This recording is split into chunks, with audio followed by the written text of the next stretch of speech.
నమస్కారం. నా పేరు సరిత. ఈరోజు గోల్కొండ పట్టణం ఏ విధంగా ఉందో చూద్దాం. గోల్కొండ పట్టణం 3 సంవత్సరాల క్రితం ఈ విధంగా ఉండేది. ఇక్కడ చాలా పెద్ద మార్కెట్ జరుగుతూ ఉండేది. ప్రపంచంలోనే 2వ పెద్ద మార్కెట్గా పేరుగాంచింది. వజ్రాల వ్యాపారం కూడా బాగా జరుగుతూ ఉండేది. ఈ పట్టణం ఒక కోట కాదు, 3 కోటలు ఒకదానికొకటి చుట్టుముట్టి 3 కోటలు ఉంటాయి. 3 కోటల చుట్టూ 87 బురుజులు ఉంటాయి. ఈ బురుజులు కోటకు రక్షణగా ఉంటాయి. మట్టితో కట్టబడి ఎత్తైన బురుజులుగా ఉండేవి. కోటలోకి రావటానికి 8 దర్వాజాలు ఉండేవి. కోట దగ్గర కొత్త వాళ్ళు రావాలి అంటే ఉప్పు పొగాకు ఉందో చెక్ చేసేవారు. కోటలోకి ధాన్యం మొదలైన సామాన్లు బంజారా లంబాడీలు తీసుకొని వచ్చేవారు కనుక దానికి బంజారా దర్వాజా అని పేరు వచ్చేది. కోట లోపల రాజుగారు భవంతి ఉంటుంది. రాజుగారు భవంతి చేరటానికి 12 దర్వాజాలు ఉంటాయి. దీనిని అంజా ఖాన్ అనే ఇంజనీరింగ్ నిర్మించటం జరిగింది.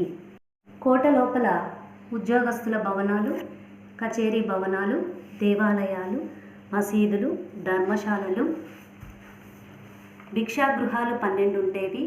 అనాథలు, దిక్కులేనటువంటి వారు, వృద్ధులు నిత్యము అక్కడ భోజన వసతి ఉండేది. జింకల పార్కు, ఉద్యానవనము, ఇక్కడ జింకల్ని ఎవరు కొట్టకూడదు, అందరూ సంరక్షించాలి. పాఠశాలలు, స్నానపు మందిరాలు, దిల్కుషా భవనము, రాజుల మేడలు, ఉన్ని పరిశ్రమ, డచ్చివారి రంగుల ఫ్యాక్టరీ, ఇనుము పరిశ్రమ, ఫిరంగులు, కత్తులు, కటారాలు ఇక్కడ తయారు చేసేవారు. దీన్ని కర్మాగారము అంటారు. బారకాసులు, సైనికులు యుద్ధానికి సిద్ధపడుతూ కోటను రక్షించేవారు. అలాగే కోట బయట పర్వతం పైన కూడా ఈ సైనికులు కాపలగా ఉండేవారు.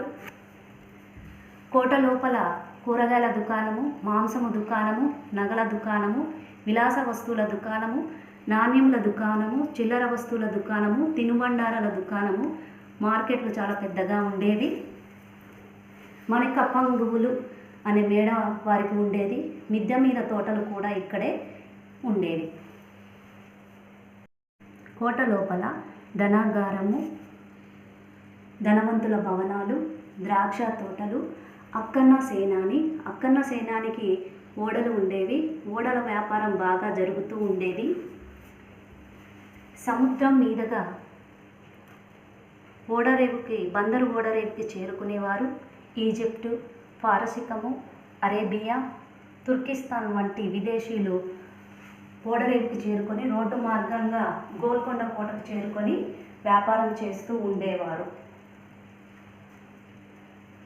పెద్ద భవంతులు, అధికారుల మందిరము, మీర్ జుమ్లా భవనము, ఉమ్రాన్ల భవనము. ఉమ్రాన్లు బయటికి వచ్చేటప్పుడు పెద్ద ఆర్భాటంగా ముందు 2 ఏనుగులు గుర్రాల మీద కూర్చొని వెనకాల 2 గుర్రాలు విసురుతూ, గుర్రాల మీద కూర్చున్న వారు వాళ్ళకి విసురుతూ ఉంటారు.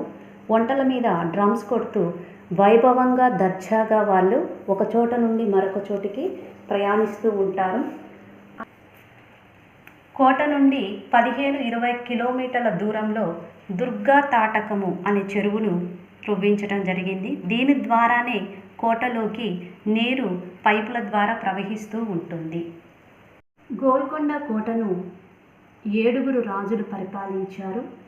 4వ రాజు ఇబ్రహీం పాదుషా కళా పోషకులు.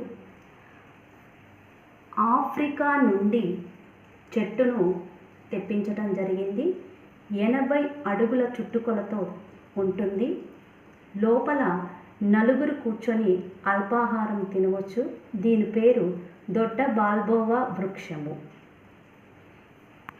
ఈ విధంగా గోల్కొండ కోట వజ్రాల వ్యాపారంతో వైభవంగా తులతూగుతూ ఉండేది.